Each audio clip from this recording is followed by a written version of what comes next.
안녕하세요. 긍정 에너지를 함께하는 낭독 힐러 유나입니다. 구독과 좋아요 부탁드릴게요. 여기는 경주 저희 부모님이 펜션을 운영하는 곳인데요. 이 앞에 영상에서도 부모님 펜션에서 제가 방에서 머물면서 찍었던 영상이라서 좀 영상이 특별했을 거예요. 화면이 좀 예쁘게 나왔죠? 오늘은 여기는 펜션의 카페테리아에서 이렇게 찍게 되었는데요. 잠깐 보여드릴게요. 여기 보시면 이렇게 제가 예전에 어릴 때 읽던 책들도 있고 아빠가 보시던 책들도 있고 제가 예전에 즐겨보던 그런 만화책 같은 것도 있고요. 그래서 이건 아빠가 직접 책장을 만드신 건데요. 그래서 여기 이렇게 카페테리아에 이런 책들이 있답니다. 네, 그리고 여기는 이렇게 그림이 있어요. 이것도 어렸을 때 저희 집에 있던 그림인데 여기다가 가져다 두셨어요. 여기 보시면 네, 갑자기 책을 리뷰를 하는 영상을 기대했다가 갑자기 펜션 전경을 보여드리게 됐네요. 네, 여기 커피를 여기서 뽑아서 지금 커피와 함께 이렇게 책을 이렇게 보면서 여러분들한테 소개를 해드릴까 합니다. 이 책은 법륜 스님이 지으신 책인데요. 날마다 웃는 집이란 책입니다. 가족은 행복을 담는 그릇입니다. 사람을 위대하게 만드는 힘, 자신감과 행복의 원천은 웃음이 넘치는 화목한 가정입니다. 삶의 치유자 법륜 스님이 전하는 가정 안에서 행복 찾기. 집집마다 거실에 두고 온 가족이 읽어야 할 인생 지침서입니다. 하루를 살 힘을 주는 한 공기 밥처럼 세상을 살아낼 희망과 용기를 주는 화목한 우리 집. 나를 괴롭히는 편견, 상처, 분노의 틀을 깨는 참스승 법륜 스님의 행복 이야기인데요. 가족으로부터 받은 상처, 이기적이고 무관심한 남편, 원인 모를 우울증, 부모가 반대하는 결혼, 미래에 대한 두려움과 걱정, 주변 사람들에 대한 열등감, 사춘기에 접어든 아이, 서운한 마음만 드는 형제와 부모, 가정 안에서 일어나는 크고 작은 고민과 갈등, 괴로움을 따뜻하고 명쾌하게 풀어내는 법륜 스님의 가족 치유 에세이입니다. 가장 맛있는 식사는 가족과 함께하는 식사이고, 가장 즐거운 여행은 가족과 함께하는 여행이고, 가장 놀라운 기쁨은 가족의 성취이고, 가장 아름다운 모습은 가족의 웃는 얼굴이고, 가장 슬픈 소식은 가족의 죽음이고, 가장 큰 행복은 가족의 사랑입니다. 가족 안에서 행복해야 삶이 아름다워집니다. 라고 쓰여 있습니다.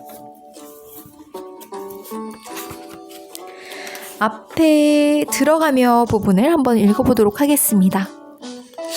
인간관계에서 갈등은 가까이 있는 사람 사이에서 더 많이 생깁니다.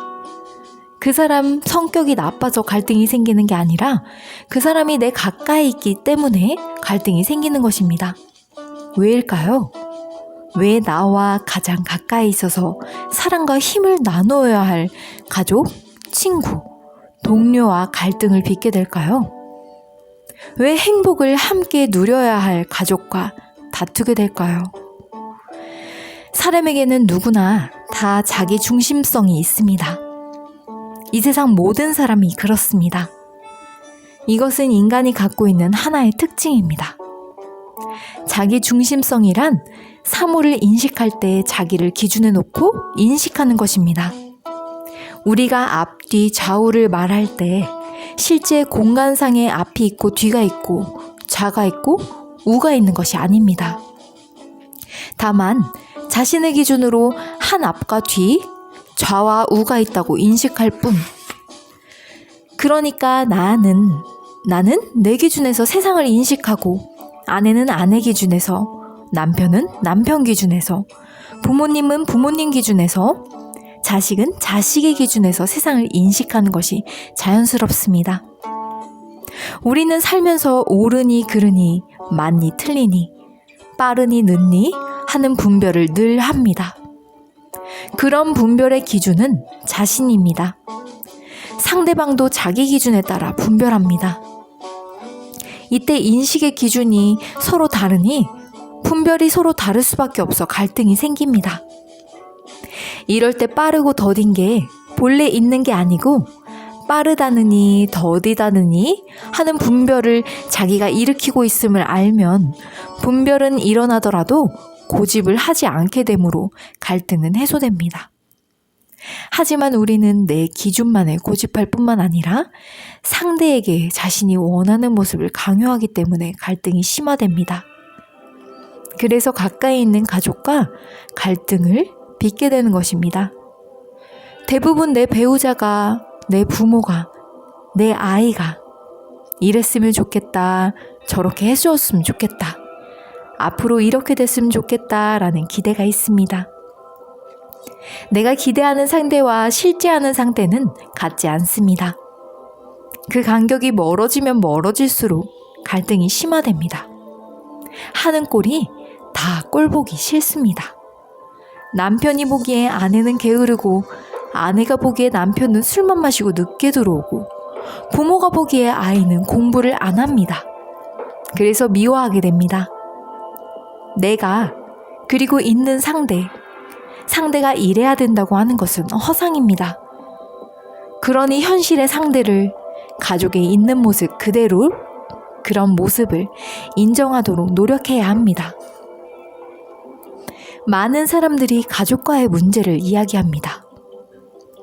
부모님의 잦은 다툼으로 인해 입은 그런 상처, 가족 간의 종교 갈등, 부모님이 반대하는 결혼, 이기적이고 무관심한 남편, 주기적으로 찾아오는 우울증, 배우자의 외도, 앞날에 대한 두려움과 걱정, 주변 사람들에 대한 열등감, 사춘기에 접어든 아이, 서운한 마음만 드는 형제와 부모. 가족은 가장 작은 하나의 사회입니다. 그러므로 가족 안에서 일어나는 많은 문제들을 엉킨 실타래 풀듯이 하나씩 풀어낸다면 이 세상의 그 어떤 문제에 부딪히게 되더라도 해결의 길을 쉽게 찾을 수 있습니다. 날마다 웃는 집을 통해 삶의 기본 토대인 가정에서부터의 행복의 그런 첫걸음을 내디디시기를 진심으로 바랍니다. 네, 2009년 가을에 쓰셨고요. 방금 이 글에서처럼 정말 우리는 많은 분들이 가족 문제로 힘들어하는 분들이 많습니다. 저 또한 그랬던 사람 중에 하나입니다. 그렇지만 행복의 중심에는 가족이 있습니다. 우리가 좀 전에 읽었던 것처럼 내 기준만 고집하는 것이 아니라 또 상대방한테 자신이 원하는 모습만 강요하는 것이 아니라 내가 정말로 바로 서고 나부터 먼저 사랑하고 또 가족에 있는 모습 그대로 그것을 인정하도록 노력하는 것이 필요하겠습니다. 그러려면 내가 온전하고 똑바로 서 있어야 그게 가능할 것 같습니다. 여러분들도 한번 이 부분에 대해서 같이 잘 생각해 보셨으면 좋겠습니다. 그러면 오늘도 좋은 하루 되세요. 안녕.